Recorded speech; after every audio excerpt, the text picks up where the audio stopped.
Assalamualaikum warahmatullahi wabarakatuh. Innal hamdalillah wassalatu wassalam ala Rasulillah. Asyhadu an la ilaha illallah wahdahu la syarikalah wa asyhadu anna Muhammadan abduhu wa rasuluhu la nabiyya ba'dah amma ba'd. Hadirin yang dimuliakan oleh Allah, alhamdulillah segala puji hanya milik Allah Subhanahu wa taala. Dengan nikmat dan karunia-Nya kembali Allah pertemukan kita di kesempatan pagi hari yang mulia ini. Insyaallah ta'ala kita akan lanjutkan pelajaran kita mempelajari kitab Sahih Sirati An-Nabawiyah yang ditulis oleh Syekh Saleh Ibn Taha Abdul Wahid rahimahullahu ta'ala. Hadirin yang dimuliakan oleh Allah Subhanahu wa ta'ala, telah kita lewati pembahasan terkait dengan perjalanan di waktu malam, yaitu Isra dan Mi'raj, yaitu naiknya Nabi yang mulia alaihi salatu wassalam sampai ke Sidratul Muntaha di atas langit ketujuh, yang di sana kemudian Nabi yang mulia alaihi salatu wassalam menerima perintah dari Allah Subhanahu wa taala kewajiban salat 5 waktu, ya. Kemudian hadirin yang dimuliakan Allah, tentunya sekembalinya Rasulullah SAW dari perjalanan yang mulia ini sebagai bagian dari penguatan kepada Rasulullah SAW, hiburan bagi kesedihan yang di tahun itu benar-benar Nabi SAW mengalami keadaan-keadaan yang sangat sulit di dalam dakwahnya, di dalam hidupnya. Maka Allah Subhanahu wa taala tidak pernah sedikit pun membiarkan nabinya yang mulia alaihi salatu wassalam dalam keadaan seperti itu, kecuali Allah Subhanahu wa taala memuliakan beliau alaihi salatu wassalam, menolong beliau alaihi salatu wassalam dan meluaskan bagi beliau alaihi salatu wassalam. Allah Subhanahu wa taala berfirman, "Ma wadda'aka rabbuka wa ma qala." Rabbmu tidak pernah meninggalkanmu atau menelantarkanmu, ya. Ini firman Allah Subhanahu wa taala yang menunjukkan betapa mulianya Rasulullah SAW di sisi Allah Subhanahu wa taala. Kemudian hadirin yang dimuliakan Allah, sekembalinya Nabi SAW dari perjalanan Isra dan Mi'raj ini, maka manusia terbagi menjadi beberapa kelompok, ya. Ada di antara mereka yang dengan permusuhan dan kebenciannya mereka semakin tenggelam di dalam kekufuran, semakin tenggelam di dalam kekufuran, ya. Karena mereka melihat ini adalah celah untuk semakin mendiskreditkan dan mendustakan beliau alaihi salatu wassalam.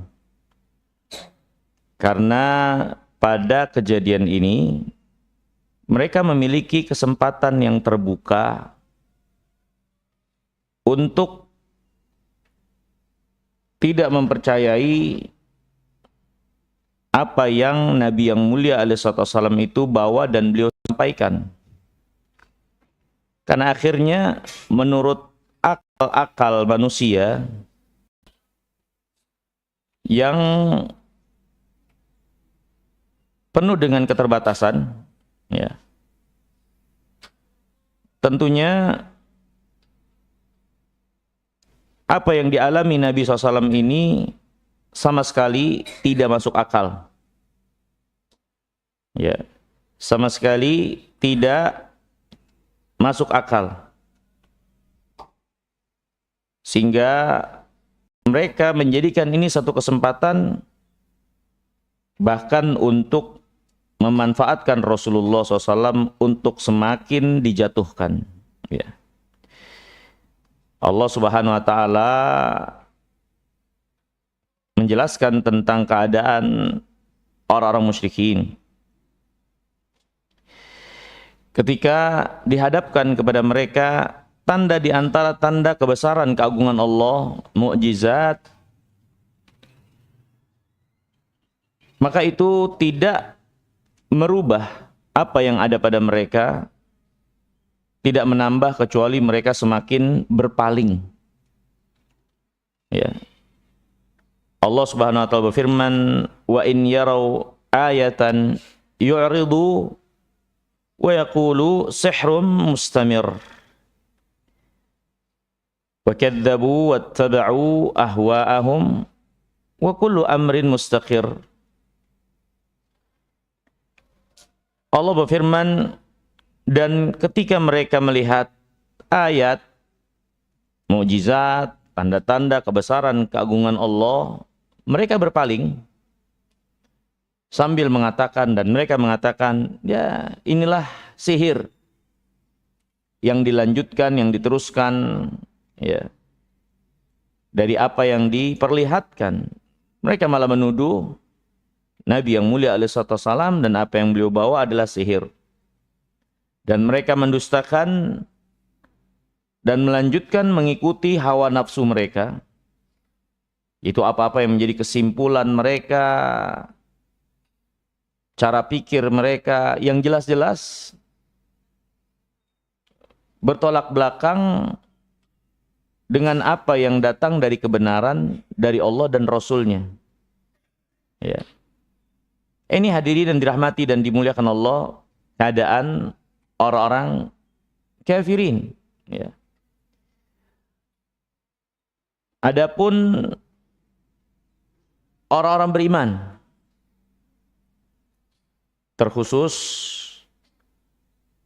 seorang yang berada di dalam totalitas dari keyakinan dan keimanan, justru keimanan itu membawanya kepada taufik dan hidayah dari Allah Subhanahu wa taala untuk bisa memahami apa yang ada pada Rasulullah SAW bukanlah sesuatu yang salah atau kedustaan, bahkan sesuatu yang akhirnya bisa diterima, dicerna oleh akal sehat. Ya. Andai saja iman itu yang menjadi tolak ukurnya. Ya. Abu Bakar As-Siddiq radhiyallahu ta'ala an dalam hal ini memberikan teladan buat kita sekalian. Bagaimana mensikapi apa yang datang dari syariat, sesuatu yang mungkin secara akal kita yang terbatas, kita belum bisa mencernanya. Tapi kalau iman itu didahulukan menjadi imam yang kita ikuti, maka itu akan membawa kepada petunjuk. Apa yang datang dari syariat itu bisa kita cerna, kita pahami dengan baik. Abu Bakar As-Siddiq mendengar apa yang dialami oleh Nabi yang mulia alaihi salatu wassalam dari perjalanan Isra dan Mi'raj itu. Beliau radhiyallahu ta'ala mengatakan, bagaimana mungkin aku tidak mempercayai kejadian yang dia alami dari perjalanan Isra dan Mi'raj. Sedangkan ya, aku saja mengimani kabar dari langit yang datang kepada beliau siang dan malam. Ya. Kabar dari langit dari Allah Subhanahu wa taala tiap hari, siang dan malam, aku benarkan kabar tersebut dari Allah yang Allah wahyukan kepada beliau. Maka perjalanan hanya satu malam, satu kali yang terjadi pada beliau, aku nggak imani, ini tentu nggak relevan. Dengan keimanan yang aku imani, wahyu yang datang kepada beliau dari Allah di atas langit sana siang dan malam datang kepada beliau. Maka hadirin yang dimuliakan Allah, ya, akhirnya mengimani Isra dan Mi'raj tuntutan daripada keimanan, selaras dengan keimanan kalau beliau adalah utusan Allah. Kalau seorang mempercayai Muhammad adalah utusan Allah, maka mengimani kejadian Isra dan Mi'raj adalah sesuatu yang lazim untuk dia imani juga. Karena tidak masuk akal kalau seorang mengimani Muhammad adalah utusan Allah yang datang kepada beliau wahyu dari Allah Subhanahu wa taala setiap pagi dan petang sebagaimana yang Allah kehendaki setiap harinya. Kemudian dia nggak percaya satu kejadian yang dialami oleh beliau alaihissalam hanya satu kali untuk menghadap Allah ke langit sana.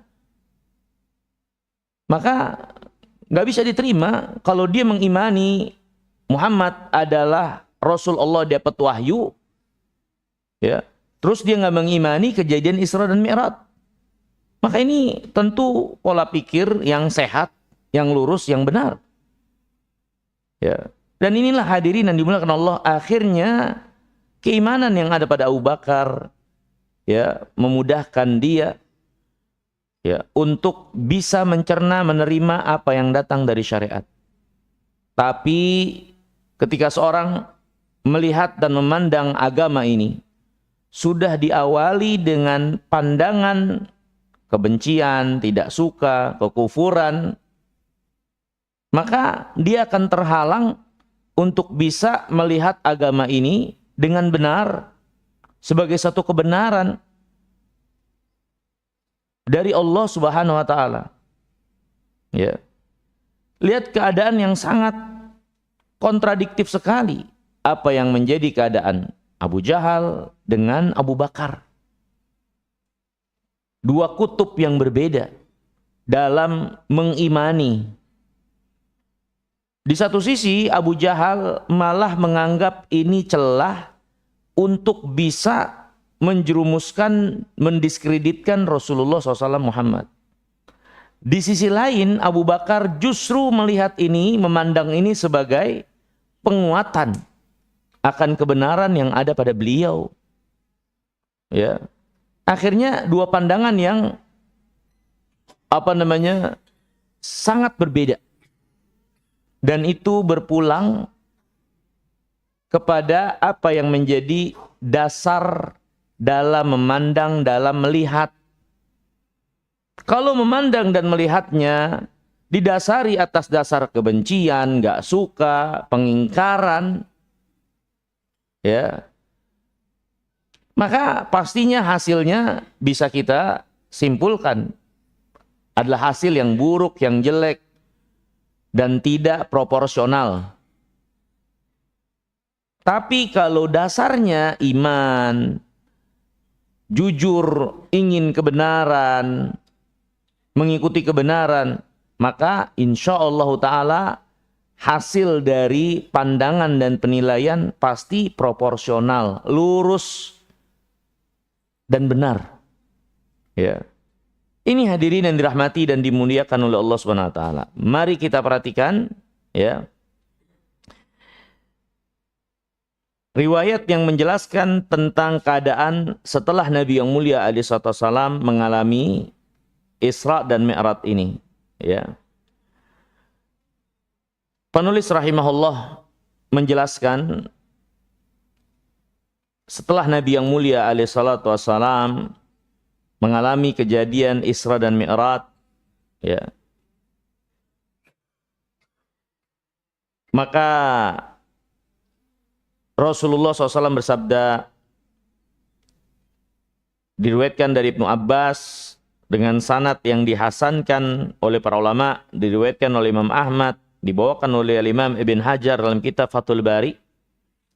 Rasulullah SAW bersabda, lamma kana Lailatun usriya bi wa asbahtu bi Makkah fadha'tu bi amri wa araftu anna an-nas mukadzibiyya. Setelah perjalanan di waktu malam, kejadian Isra yang aku lalui sekembalinya aku ke kota Mekah, maka aku sangat menakutkan, mengkhawatirkan tentang urusanku. Aku sadar manusia pasti akan mendustakanku. Siapa yang percaya? Momen ketika itu manusia kalau hendak melakukan perjalanan ke Masjidil Aqsa dari kota Mekah itu harus menempuh 1 bulan perjalanan. Dan beliau akan mengabarkan kalau yang beliau alami semalaman pulang pergi. Dulu mereka harus menempuh berbulan-bulan perjalanan pulang perginya. Muhammad hanya semalaman. Akal mereka nggak bisa terima. Maka Nabi SAW pun mengkhawatirkan dan pastinya memiliki perkiraan. Ini orang-orang pasti akan mendustakanku. Ya. Karena keterbatasan yang ada pada mereka. Karena ya kebencian yang ada pada mereka. Sehingga mereka mengukur sesuatu dengan apa yang ada pada mereka itu. Tapi bagi orang-orang yang Allah telah bukakan ya apa namanya kebaikan-kebaikan dunia ini dan kemajuannya seperti manusia yang ada di zaman kita, tentu apa yang dialami oleh Nabi SAW dari Isra bukan suatu yang gak bisa kita cerna. Kita saja manusia di zaman ini ya dari Mekah ke Masjidil Aqsa hanya 3 jam perjalanan. 3 jam perjalanan. Ya. Nah, bagaimana dengan Rabbul Alamin?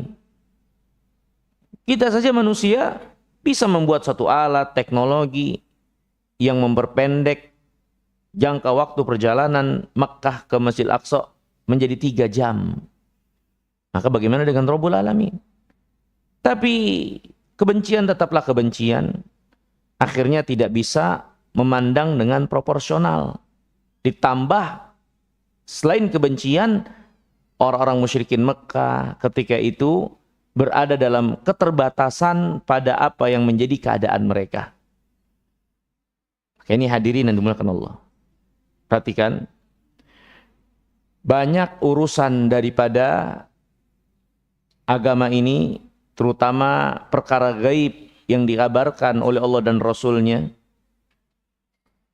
mungkin kalau hanya dikembalikan kepada akal kita yang penuh dengan keterbatasan ini, sulit untuk kita bisa cerna.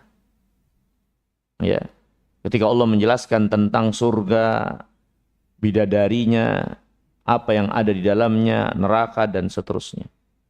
Ya. Jangankan itu hadirin, kalau kita mengukur apa yang Allah jadikan dari ciptaannya yang menunjukkan kebesaran keagungannya, kita dengan keterbatasan kita pastinya akan terbatas untuk bisa mencerna begitu saja. Ya. Jangankan itu, yang ada pada manusia, sesama mereka satu dengan yang lainnya. Banyak hal yang kita akhirnya juga nggak semuanya bisa kita cerna. Ini antar sesama makhluk. Contoh, orang-orang dulu dari orang-orang musyrikin, mungkin mereka nggak bisa mencerna apa yang ada pada orang saat ini yang bisa melakukan perjalanan 3 jam Mekah, Masjidil Aqsa. Mereka mungkin nggak bisa cerna itu. Ini antar sesama makhluk. Karena keterbatasan yang ada pada mereka, keadaan mereka. Tapi orang-orang di zaman ini semua bisa paham. Orang di zaman dulu nggak bisa cerna, belum kepikiran. Gimana orang di belahan bumi yang satu bisa komunikasi dengan manusia di belahan bumi yang lainnya. Untuk mereka yang ada di zaman dulu, ini nggak masuk akal dan nggak bisa mereka cerna. Karena keterbatasan mereka, ini antar makhluk. Ya. Maka bagaimana makhluk dengan Khalik? Oleh sebab itu hadirin yang dimuliakan Allah, suatu kesalahan dalam menyimpulkan dan berpikir. Kalau sesuatu yang datang dari syariat belum bisa kita pahami, belum bisa kita cerna, kemudian kita tolak begitu saja dan tidak mempercayainya atau tidak membenarkannya. Ini adalah kesalahan dalam berpikir. Kalau tolak ukur kebenaran selalu kita kembalikan kepada apa yang menjadi akal-akal kita. Ini adalah kesalahan dalam menyimpulkan, kesalahan dalam berjalan, berpikir, memutuskan, salah. Karena antar manusia saja, kalau itu jadi tolak ukurnya, kita akan saling mendustakan. Nggak bisa ketemu. Apa yang Allah bukakan bagi orang-orang yang udah maju, dengan apa yang Allah belum bukakan bagi orang-orang yang nggak maju, belum maju pada zamannya. Ya. Apakah orang yang belum maju kemudian boleh itu mereka jadikan alasan nggak mempercayai? Walhal manusia-manusia yang sama dengan mereka mendapatkan kemajuan-kemajuan ini jelas, nyata, terang di depan mata mereka. Ya. Maka bagaimana urusannya dengan Khalik? Banyak hal keterangan yang gaib tentang akhirat. Yang satu harinya di sana seperti 50.000 tahun di sini. Yang panas apinya di sana 70 kali lipat panas api yang paling panas di dunia. Dan lain-lain dari keterangan-keterangan yang tentunya secara akal kita yang penuh dengan keterbatasan, tentu ini bisa dijadikan alasan bagi orang-orang yang kufur, yang tidak menggunakan akal sehatnya dengan baik untuk mendustakan. Ya. Maka ini pelajaran besar hadirin yang dimuliakan Allah. Agama ini pastinya tidak akan bertolak belakang dengan akal sehat. Tapi kalau ada akal yang belum bisa mencerna, yang salah bukan syariatnya, bukan agamanya, bukan khabar yang datang dari Allah dan Rasulnya yang sahih. Tapi yang salah adalah kekurangan yang ada pada tingkatan pengetahuan, pencapaian akal kita. Belum sampai. Tapi kalau itu jelas datang dari Allah dan Rasulnya, pasti benar. Akal kita yang belum nyampe, bukan berarti syariatnya yang terus kita kotak-katik, kita dustakan, kita tinggalkan, kita nggak benarkan. Yang masalah pasti yang ada pada kita dari keterbatasan. Jangankan terkait apa yang datang dari Khalik, dari Allah Subhanahu wa taala. Yang datang dari makhluk, yang ada pada makhluk, terkadang kita juga banyak hal yang kita belum bisa cerna, tapi kita jalan-jalan aja itu. Terima-terima saja itu. Ya. Ini hadirin yang dimuliakan Allah, untuk kita semua bersama sebagai manusia, kenali batasan diri kita. Sadar akan apa yang menjadi batasan dan kemampuan diri kita. Jangan kita salah dalam menyimpulkan sehingga akhirnya itu jadi alasan padahal batil. Jadi alasan untuk menolak kebenaran dari Allah dan Rasulnya. Ya. Walhal hadirin yang dirahmati dan dimuliakan Allah, Nabi SAW memperkirakan, dia juga khawatir. Ini orang-orang pasti akan mendustakanku. Maka, dan Nabi SAW diperintahkan untuk menyampaikan apa yang beliau alami. Ya. Maka kata Ibnu Abbas, faqa'ada mu'tazilan hazinan. Nabi pun duduk menyendiri, sedih.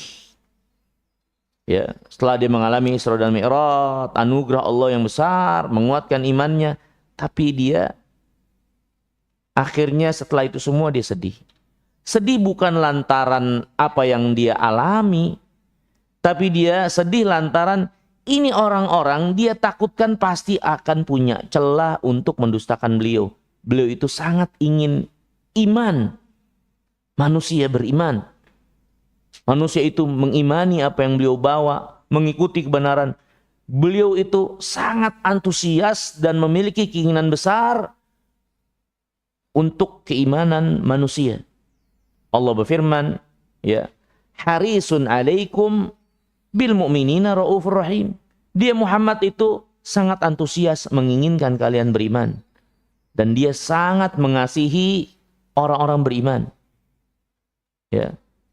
Jadi keadaan sedih beliau bukan karena sedih setelah mengalami perjalanan Isra dan Mi'raj, tapi sedih karena dia khawatir nih orang-orang pasti akan dustakan. Ya. Famarra bihi aduwullah. Kemudian dalam keadaan seperti itu lewatlah musuh Allah, yaitu Abu Jahal. Abu Jahal lewat, lihat Nabi kayak gitu. Maka Abu Jahal mendekati beliau alaihissalam, ya, sambil bertanya dengan nada mengejek, merendahkan. Hal kana min syai'? Ada sesuatu yang terjadi? Ada apa? Ya, pertanyaan bukan untuk membahagiakan, menghargai, tapi dia ingin mengorek-ngorek dan senang lihat Nabi SAW sedih kayak gitu tentunya. Ya. Faqala Rasulullah SAW, na'am, iya, ada sesuatu yang terjadi. Mahu, apa itu? Nabi SAW menjawab, innahu usriya bilailah. Tadi malam aku diperjalankan di waktu malam. Isra. Ya. Ila'in, kemana? Tadi malam kau diperjalankan memangnya? Ila Baitul Maqdis. Ke Baitul Maqdis, Masjidil Aqsa. Ya. Qal thumma asbahtu baina dhahranina. Qala na'am. Ya. Kemudian Abu Jahal mengatakan lagi, semalam kamu ke Baitul Maqdis, sekarang ada di sini? Nabi mengatakan iya. Ya. Qala falam yurihi annahu yukadzibu. Kata Ibnu Abbas, di awal pertama kali Abu Jahal itu tidak menunjukkan kalau dia tidak mempercayai beliau. Ya. Dia nampak kayak orang mempercayai. Maka fatan an yujhidahul hadis inda'a qaumahu ilaih. Abu Jahal tidak menampakkan pendustaannya kepada Nabi di awal pertama kali. Karena takut Nabi nanti nggak mau untuk mengatakan ini di depan kaumnya. Jadi Abu Jahal melihat dan merencanakan rencana jahat, rencana jelek kepada Nabi SAW. Karena dia melihat celah, ini nih poin untuk semakin mendiskreditkan beliau alaihissalam. Ya. Jadi dia tidak menampakkan di awal pertama kali kalau itu mendustakan Rasulullah SAW. Maka Abu Jahal mengatakan, Ara'ait in da'autu qaumak tuhaddithuhum ma haddatsani. Gimana pendapatmu? Kita panggil orang-orang ya, dan kau ceritakan seperti yang kau ceritakan kepada saya. Ya. Nampak Abu Jahal ya, menyetujui beliau alaihissalam, mensupport beliau. Ayo ceritain ke orang-orang. Padahal dia pengen jebak. Dia pengen berbuat makar, rencana jahat untuk menjatuhkan Nabi yang mulia alaihissalam. Maka Nabi SAW seorang yang tanpa beban. Ya. Dan beliau nggak tahu perkara gaib. Nggak tahu perkara gaib. Beliau nggak tahu apa yang disembunyikan Abu Jahal, rencana jahat yang dia simpen di kepalanya, di hatinya. Nabi nggak tahu. Nabi manusia biasa kayak kita, nggak tahu perkara gaib. Makanya beliau nggak berhak disembah, nggak berhak diibadahi, apalagi selain beliau. Beliau posisinya utusan Allah untuk kita imani apa yang beliau bawa dan kita contoh teladani apa yang beliau ajarkan. Bukan untuk diibadahi, disembah, dipanjatkan doa kepada beliau, kita meminta-minta kepada beliau, bukan itu. Karena beliau utusan Allah, manusia biasa sama kayak kita. Fungsi dan tujuannya adalah Allah SWT utus beliau untuk mengajarkan kepada kita sekalian bagaimana beragama kepada Allah, bagaimana beribadah kepada Allah. Ya. Maka Nabi SAW mengatakan, ya udah, ya boleh, panggil orang-orang, saya akan ceritakan. Ya. Maka Abu Jahal mengatakan, hayya ma'syara bani Ka'ab ibn Lu'ay, fantafadat ilaihil majalis, wa ja'u hatta jalasu ilaihima. Wahai seluruh bani Ka'ab, Ya. Ini orang Quraisy dari Bani Ka'ab. Ayo mari sini semua. Akhirnya orang-orang berkumpul semua. Berkumpul sampai bermajelis ya, dengan Nabi SAW, dan di situ ada Abu Jahal. Maka berkata Abu Jahal, hadits qaumak bima haddatsani. Ya, katakan kepada kaummu apa yang tadi engkau katakan kepadaku. Ya. Maka Nabi SAW bersabda kepada orang-orang ketika itu, inna usriya bil lailah. Tadi malam aku mengalami perjalanan Isra, itu perjalanan di waktu malam. Orang-orang bertanya, ila ain, kemana? Ila Baitul Maqdis, ke Baitul Maqdis. Orang-orang menjawab dengan keheranan yang sama. Tuma asbahta baina dhahranina. Tadi malam Baitul Maqdis, sekarang ada di sini. Karena orang-orang ketika itu hanya memahami ke Baitul Maqdis itu 1 bulan perjalanan. Kok bisa semalaman pulang pergi? Ya. Maka Nabi mengatakan, "Na'am, iya, semalaman tadi malam." Ya. Maka kata Ibnu Abbas, "Famin baina musaffiqin wa baina wadhi'in yadah ala ra'si muta'ajjiban lil kadhibi za'am." Maka reaksi mereka ketika itu ada yang geleng-gelengin kepala. Ya, ada yang nepok jidat. Keheranan dengan apa yang dikatakan oleh Nabi. Aduh. Ya, menunjukkan reaksi-reaksi merendahkan beliau alaihi salam dan mendustakan beliau dengan bahasa gestur tubuh mereka. Ya. Qalu, maka orang-orang ketika itu ya, setelah menunjukkan reaksi buruk mereka yang sebetulnya mereka udah nggak percaya. Ya. Akhirnya mereka ngetes Nabi yang mulia alaihi salatu wassalam. Wa hal tastati antan atlan al masjid. Ayo, kamu bisa nggak? Kalau memang benar ke Baitul Maqdis, coba jelasin. Baitul Maqdis, Masjidil Aqsa itu kayak gimana? Ya. Wa fil qaum man qad safara ila dzalikal balad wa al masjid.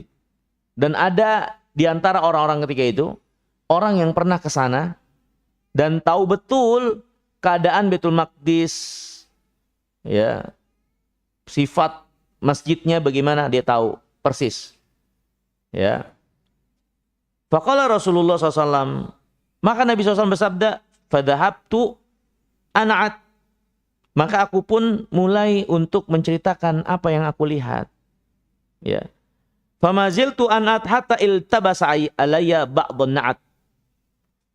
Aku terus menjelaskan tentang Baitul Maqdis sampai pada suatu titik keadaan samar bagiku tentang Baitul Maqdis itu. Ya karena Nabi SAW memang nggak tahu akan mengalami keadaan hal ini. Dia taunya dia diperjalankan, ya, dan dia tentunya nggak mempersiapkan diri untuk mencatat segala sesuatunya, mengingat segala sesuatunya dari Baitul Maqdis. Ciri-cirinya, bentuknya begini. Tentu dia nggak menyadari akan kejadian seperti ini, ya. Sehingga beliau nggak bersiap tentunya. Sehingga kalau beliau akhirnya samar untuk menjelaskan sesuatu, ya wajar sekali. Kayak kita nih misalnya pergi ke suatu tempat yang memang di tempat itu kita cuman hanya ada satu urusan. Nah, tentu kita nggak bisa mendetailkan atau kita kurang perhatian terhadap segala sesuatu yang ada di tempat tersebut. Karena tujuan kita fokus kepada apa yang menjadi rencana awal. Ya. Nabi SAW pun demikian. Manusia biasa. Akhirnya sampai pada satu titik beliau samar untuk suatu perkara yang diminta penjelasannya oleh orang-orang musyrikin Mekah ketika itu. Kemudian kata Ibnu Abbas, faji'a bil masjid wa ana andur. Ya. Nabi SAW kemudian menjelaskan, ya. Faji'a bil masjid wa ana andur hatta wada'aduna dari iqal ay uqil fana'attu wa ana andur ilaih. Tapi dalam keadaan kayak gitu, Nabi lagi bingung nih karena samar, ya. Masjidil Aqsa itu didatangkan, diletakkan di dekat rumah Uqail, dan Nabi ngelihat. Kemudian beliau pun mulai menjelaskan tentang Masjidil Aqsa dalam keadaan beliau lihat langsung di situ. Masjidil Aqsa tuh kelihatan di depannya. Nah, ini hadirin dan dimuliakan Allah. Ya, tentu kira-kira kita percaya nggak Nabi SAW Masjidil Aqsa itu diperlihatkan di depan beliau, di depan mata di saat itu? Kalau kita nggak percaya, ini benar-benar berarti kita juga mendustakan apa yang menjadi keadaan diri kita sendiri. Ya, ini zaman kita lihat, ya, kita ada di sini, apa yang terjadi di Masjidil Haram 24 jam live, seperti itu keadaannya. Ini kita ada di sini. Apa yang terjadi di sana terekam dan terlihat jelas, live langsung kita ada di tempat ini jauh, dan itu manusia bisa. Bagaimana dengan Rabbul Alamin? Ya. Dan juga kata para ulama, Masjidil Aqsa yang didatangkan itu bukan cuman gambar atau live rekaman, tapi benar-benar Masjidil Aqsa. Ya. Bukan rekaman.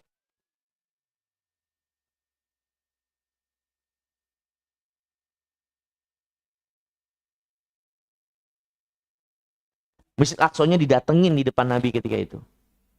Dan ini bukan suatu hal yang mustahil. Ya. Apa keberatan kita untuk mengimani kalau demikian yang menjadi keadaannya?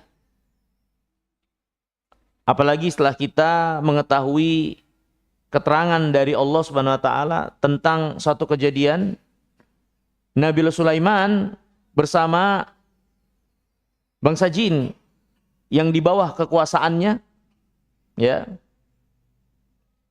yang bisa mendatangkan kepada Nabi Sulaiman kerajaan, ya, Belqis sekejap mata. Bangsa jin. Allah berfirman dalam surah An-Naml, qala ayyuhal malak ayyukum ya'tini bi arsyiha qabla an ya'tuni muslimin. Wahai wahai orang-orang sekalian, ya. Ini di situ ada bangsa jin, ya, yang di bawah kekuasaan Nabi Sulaiman. Siapa di antara kalian yang bisa mendatangkan kerajaan si wanita ini sebelum dia datang kepadaku dalam keadaan muslim? Siapa yang bisa datangin kerajaan yang di sini? Qala ifrit minal jin, berkata ifrit dari bangsa jin, ana atika bih qabla an taquma min maqamik. Saya bisa mendatangkan kerajaan itu saat ini sebelum engkau berdiri dari tempat dudukmu. Saya bisa datangin itu. Sebelum engkau berdiri di tempat dudukmu, bisa. Bangsa jin. Dia mengatakan itu. Wa inni alaihi laqawiyyun amin. Dan aku benar-benar untuk perbuatan itu kuat dan bisa dipercaya. Kemudian kata Allah, qala alladzi 'indahu ilmun minal kitab.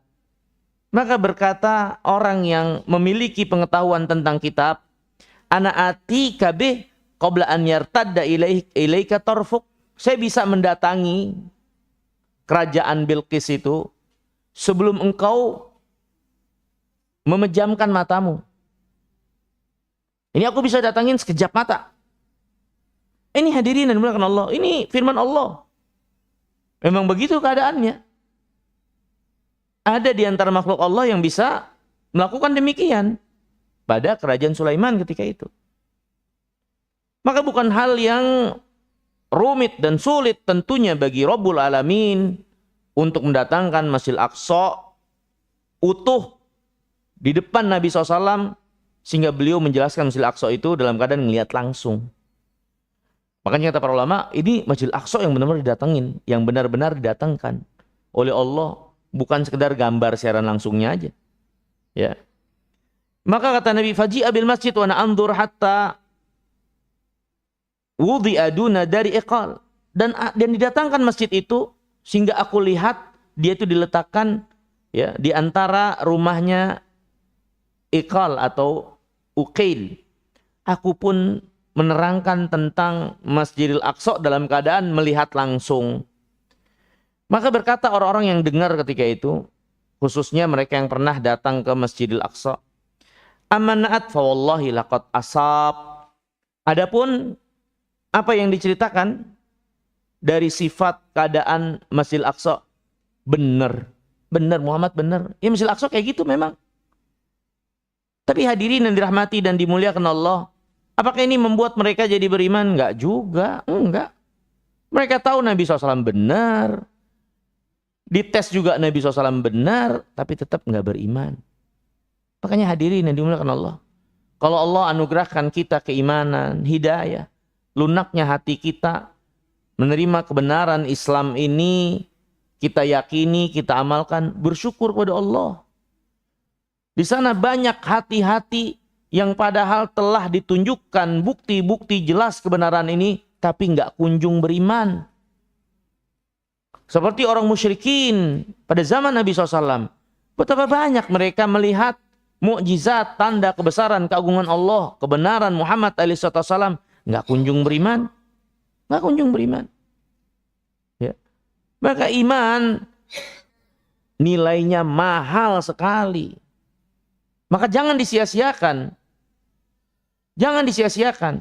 Harus dijaga, dirawat, dilindungi, dikuatkan, dipelihara. Dengan apa? Dengan kita beribadah, menghambakan diri kepada Allah, belajar, menuntut ilmu, memahami Al-Quran, hadis Nabi SAW yang sahih, yang darinya kita membangun akidah, iman, dan amal ibadah. Harus dirawat, dijaga.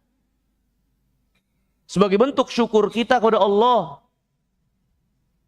Jangan merasa iman yang ada ini akan menetap terus ada pada diri kita, nggak berkurang, dan nggak bakalan hilang. Jangan seperti itu. Karena iman itu bertambah dan berkurang.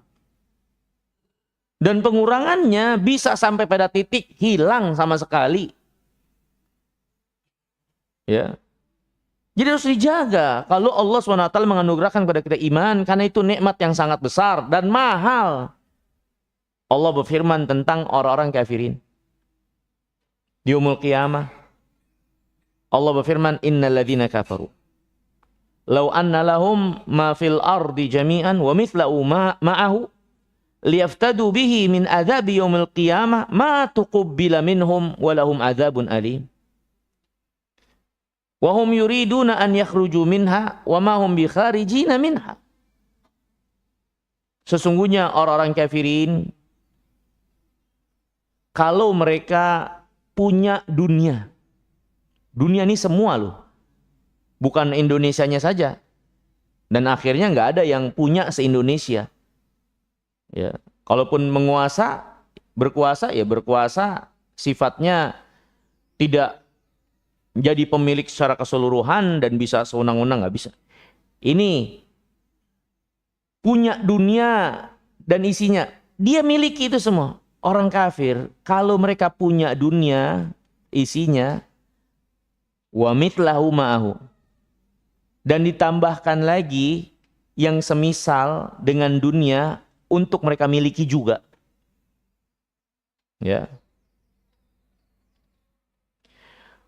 Kalau mereka itu punya, mereka akan rela mau untuk menukar itu semua dengan siksa yang mereka alami untuk berhenti dan selamat. Jadi kalau mereka punya dunia dan isinya ditambah lagi yang sepertinya, mereka mau tuh untuk nuker, diserahkan semua, membeli keselamatan agar mereka selamat dari siksa yang mereka rasakan saat itu. Orang kafir. Nah hadirin yang dimuliakan Allah, emang berapa banyak yang kita dapat dari pencapaian dunia? Setengahnya, seperempatnya, seperdelapan, sepersepuluhnya.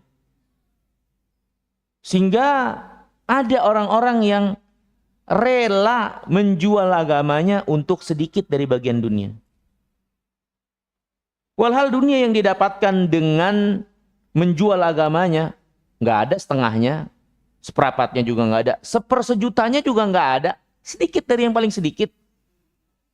Tapi dia rela jual agamanya untuk yang sedikit itu. Padahal di yaumul qiyamah nanti orang kafir kalau punya dunia isinya ditambah lagi yang semisal dengannya, mereka mau. Mereka bayar siksa yang mereka rasakan itu untuk mereka selesai. Tapi kata Allah, ma tuqbila minhum. Tapi itu semua nggak akan diterima dari mereka. Nggak diterima sama Allah. Dan bagi mereka tetap azab yang pedih. Mereka ingin keluar dari api neraka. Dan mereka nggak bisa. Kalaupun punya dunia, nggak bisa untuk bayar siksa itu agar selesai. Nggak bisa. Walhal maksudnya hadirin, iman itu kan keadaan orang kafirin. Mereka di dalam neraka. Kalau saja mereka dahulu beriman, tentu mereka tidak akan mengalami hal yang seperti itu. Berarti orang beriman dengan keimanan mereka, mereka berada di atas nikmat yang besar. Tak ternilai dunia isinya, ditambah lagi dengan tambahan yang semisal dengannya, bahkan tidak bisa membayar iman yang sangat besar nilainya ini. Jadi kalau kita nggak menyadari nikmat iman ini, kemudian kita sia-siakan beragama, ibadah setengah hati, menilai agama ini sebelah mata, males-malesan, berkontribusi untuk agama, seolah-olah kayak tidak akan Allah balas, nggak ada akhirat, seolah-olah ini nggak benar semua yang kita lakukan, sehingga kita lakukan ini dengan penuh kemalasan setengah hati. Belum lagi yang paling parah, berpaling dari agama, nggak peduli, seolah-olah ini semua nggak ada hasilnya, bukan suatu keseriusan, suatu yang sepele dan mudah untuk diabaikan begitu saja. Wah, ini sayang sekali.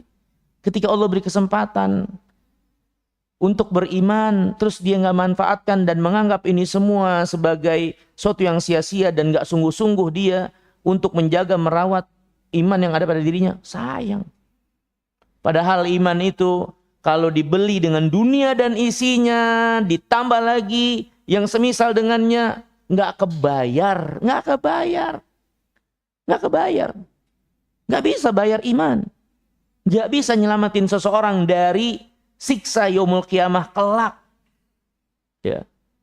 Maka hadirin yang dirahmati dan dimuliakan oleh Allah Subhanahu wa taala, ya. Maka syukuri nikmat iman ini dengan kita menunjukkan kepada Allah antusias, keinginan kita, kesungguhan kita untuk beragama, beribadah kepada Allah dan terus memperbaiki diri kita, pastinya yang penuh dengan kekurangan, masih banyak kesalahan.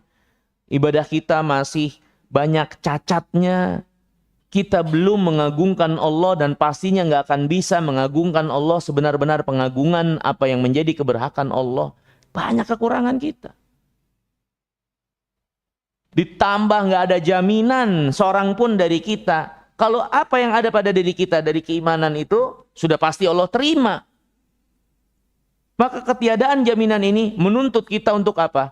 Untuk terus memperbaiki diri.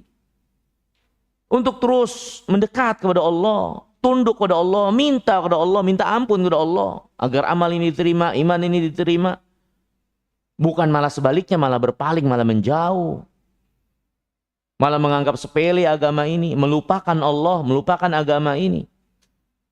Ya, itu enggak mensyukuri nikmat dari nikmat iman, kebenaran ini. Lihat hadirin yang dimuliakan Allah, dulu orang kafirin di depan mereka tanda kebesaran keagungan Allah. Mereka lihat Nabi Muhammad langsung. Mukjizat yang ada pada beliau. Keterangan-keterangan dari rangkaian mutiara. Yang seharusnya itu menggugah. Dan benar-benar sebagai suatu yang memberikan kepuasan batin, hati dan iman. Tapi itu semua gak manfaat tuh di depan orang kafirin. Wa in yarau ayatan yu'ridu wa yaqulu sihrun mustamir. Ketika melihat ayat, mukjizat, tanda kebesaran keagungan Allah, mereka malah berpaling. Yu'ridu, dan malah mengatakan, nah itu mah sihir. Sihir yang terus dilakukan. Ya. Ini hadirin yang dirahmati dan dimuliakan Allah. Inilah orang-orang kafirin. Sikap mereka, ya. Adapun orang beriman, ya, dalam hal ini dicontohkan oleh Abu Bakar As-Siddiq radhiyallahu taala ya. Sebagaimana riwayat yang disahihkan oleh para ulama dari Aisyah radhiyallahu taala anha. Aisyah bercerita, lama usriya bin Nabi sallallahu alaihi wasallam ila Masjidil Aqsa asbaha yatahaddatsun nas bidzalika fartaddan nasun mimman kanu amanu bihi wa saddaqu wa sa'u bidzalika ila Abi Bakar. Ketika malam Isra pagi harinya Nabi menjelaskan apa yang beliau alami, maka ada sebagian orang yang ya tadinya beriman ya, nampak goyah karena kepengaruh orang-orang musyrikin Mekah. Goyah. Ya. Goyahnya kenapa? Ya iyalah, secara akal mereka saat itu mana ada yang bisa terima? Mana ada yang bisa terima? Tapi sekali lagi hadirin, kalau sesuatu itu hanya yang jadi tolak ukur akal kita yang penuh keterbatasan dan kita nggak sadar akan keterbatasan itu, ya udah. Akhirnya sulit untuk seseorang bisa mencerna dengan baik apa yang datang dari syariat. Ya. Tapi kalau awal dasarnya adalah keimanan yang dijadikan landasan, Allah akan bukakan bagaimana akal itu nggak akan pernah bertolak belakang dengan apa yang datang dari syariat. Kebenaran dan apa yang datang dari syariat sedahsyat apapun nggak akan bertolak belakang dengan akal sehat, nggak akan. Kalau ada akal yang belum bisa mencerna, yang salah bukan apa yang datang dari Allah dan Rasulnya. Yang salah akal itu yang belum nyampe. Yang mungkin belum bisa cerna. Kayak orang dulu. Mungkin gak percaya Nabi SAW. Karena belum nyampe akal mereka. Coba kalau kayak mereka di zaman kita dengan teknologi yang ada ini. Mungkin keadaannya berbeda.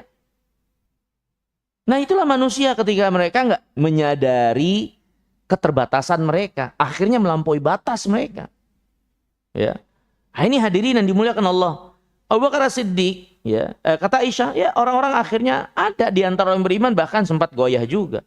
Wasa'u bidzalika ila Abi Bakar. Dan mereka akhirnya datang menemui Abu Bakar. Ini hadirin dan dimuliakan Allah.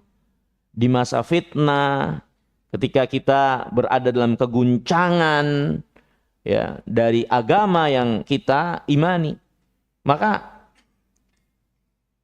merujuklah kepada ahli ilmu. Merujuklah kepada ahli ilmu, kepada orang beriman. Ada pada diri mereka taufik dari Allah SWT untuk menyingkap apa yang menjadi keraguan kita.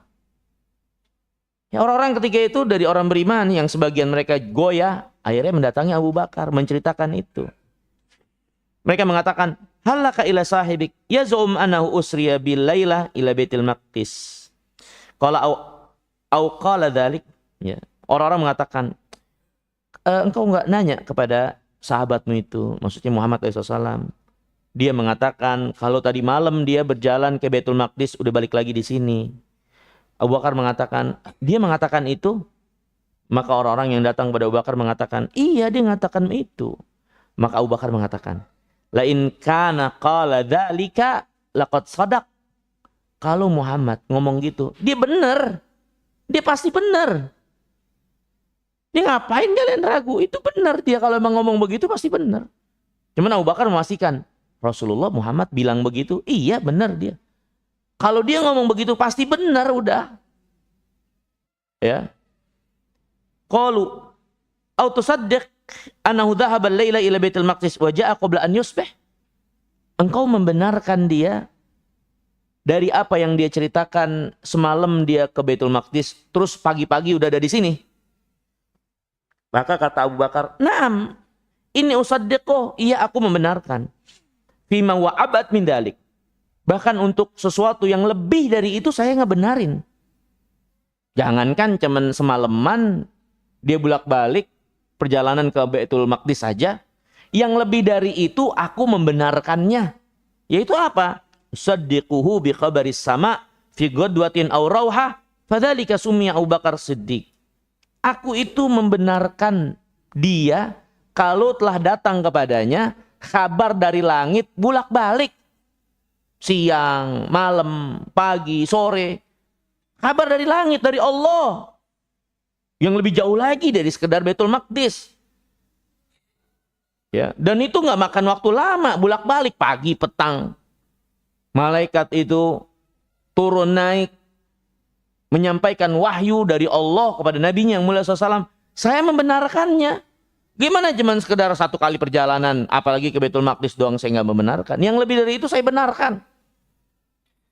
Maka semenjak itulah Abu Bakar digelari dengan Siddiq. Siddiq itu orang yang sangat beriman, yang jujur dalam membenarkan, mempercayai ya kepada apa yang datang dari Allah dan Rasul-Nya, dan itu sifat yang terpuji. Allah berfirman, "Wa man yuti'illaha wa rasulah fa ulaika ma'al ladzina an'ama Allah 'alaihim." Siapa yang taat kepada Allah dan Rasul-Nya, maka mereka akan membersamai orang-orang yang Allah berikan nikmat kepada mereka. Siapa yang Allah berikan nikmat? Minan nabiyyin wasiddiqin wasyuhada wasolihin. Dari para nabi. Ini orang yang Allah berikan nikmat. Hamba yang Allah berikan nikmat, para nabi. Kemudian yang kedua, tingkatan dari para nabi dan rasul. Apa kata Allah? Siddiqin. Orang-orang siddiq. Abu Bakar termasuk di dalamnya. Berarti apa yang ada pada Abu Bakar? Nikmat dari Allah. Sehingga dia sampai pada pencapaian itu, membenarkan apa yang datang dari Nabi SAW. Bukan sebaliknya. Jadi orang beriman, itu orang yang paling sehat akalnya dan berada pada nikmat Allah. Bukan orang kafirin. Kita, di zaman kita dicekokin dan digambarkan kalau orang yang paling sehat akalnya adalah orang-orang yang punya retorika-retorika, mencaci maki penguasa, ya, mengomentari penguasa, ahli bicara, ya, menyusun kalimat-kalimat. Nah, itulah presiden akal sehat. Kita dicekoki seperti itu. Walhal dia nggak beriman. Orang yang nggak beriman itu nggak pakai akalnya. Karena kalau mereka benar-benar berakal dan pakai akalnya, harusnya mereka beriman. Kalau dia nggak beriman, maka jangan kita mengatakan dia adalah orang yang paling sehat akalnya, presiden akal sehat. Gimana kita orang beriman mengeluh-elukan dan mengangkat orang yang seperti itu nggak beriman hanya karena dia suka berkata-kata buruk mengkritisi pemerintah, kemudian kita mengatakan dia presiden akal sehat atau orang yang paling sehat akalnya? Kemana kita dari firman Allah SWT, di mana Allah SWT berfirman tentang orang kafirin, wa qalu law kunna nasma'u aw naqilu ma kunna fi ashabis sa'ir. Orang kafir berkata ketika mereka disiksa dalam neraka, mereka berkata, kalau kami dulu mau dengar, kalau kami dulu menggunakan akal kami, pasti kami nggak jadi penghuni neraka saat ini. Jadi orang kafirin orang yang paling nggak berakal atau nggak pakai akal sehatnya. Ya, ini orang yang Allah berikan nikmat, para nabi, siddiq. Kemudian yang ketiga, syuhada, orang yang mati syahid, yang dia dengan totalitasnya dalam keimanan mengorbankan apa yang ada pada miliknya, bahkan nyawa sekalipun, sehingga dia mati di jalan Allah. Dan itu bukan kecerobohan dan itu bukan kebodohan. Itulah orang yang Allah berikan nikmat, sehingga dia bisa mengorbankan itu di jalan Allah. Ini orang yang Allah berikan nikmat. Soleh, syuhada. Kemudian yang keempat, salihin, orang saleh. Orang-orang yang mengamalkan agama Allah, menunaikan hak Allah dengan baik dan benar, dan hak makhluk sebagaimana apa yang menjadi ajaran agama Allah Subhanahu wa taala. Ini hadirin yang dirahmati dan dimuliakan, itu orang yang Allah berikan nikmat. Di antaranya siddiq. Yang enggak beriman itu enggak Allah berikan nikmat, Allah enggak berikan taufik. Ya akalnya mandek. Walaupun banyak orang terkagum-kagum dengan apa yang menjadi retorikanya, ya. Nah, semenjak itulah Abu Bakar akhirnya digelari dengan siddiq, ya. Maka ini hadirin yang dirahmati dan dimuliakan Allah, dua keadaan yang berbeda. Dua kutub yang berbeda dari sikap mensikapi Isra dan Mi'raj ini. Tentu ini menjadi pelajaran yang lain bagi kita sekalian, ya. Bagaimana harus kita tempatkan dan kepada siapa kita berpihak dan siapa yang kita jadikan contoh untuk mensikapi apa yang datang dari syariat. Mau contoh Abu Jahal? Bisa saja dicari-cari bagian dari agama ini celah untuk kita menjatuhkan, enggak mengimani, menjelekan, bisa saja. Tapi kita berarti ikut kelompok Abu Jahal. Atau kita mau ikut kelompoknya Abu Bakar. Sebagai level yang terbaik dari manusia setelah para nabi dan rasul. Yaitu membenarkan, mengimani, yang dengannya Allah bukakan taufik untuk bisa mencerna kebenaran ini sebagaimana adanya. Ya. Ini hadirin yang dirahmati dan dimuliakan Allah. Mungkin pelajaran yang bisa kita pelajari di kesempatan pagi hari yang mulia ini, semoga yang sedikit ini bermanfaat. Semoga Allah SWT menguatkan keimanan kita. Dan semoga Allah SWT menjadikan kita istiqomah pada apa yang Allah cintai dan ridai sampai akhir hayat kita. Dan semoga Allah menerima amal ibadah kita sekalian dan memasukkan kita ke dalam surganya. Aqulu qawli hadza wa astaghfirullah li wa lakum. Wa akhiru da'wana anil hamdulillahi rabbil alamin. Wassalamualaikum warahmatullahi wabarakatuh.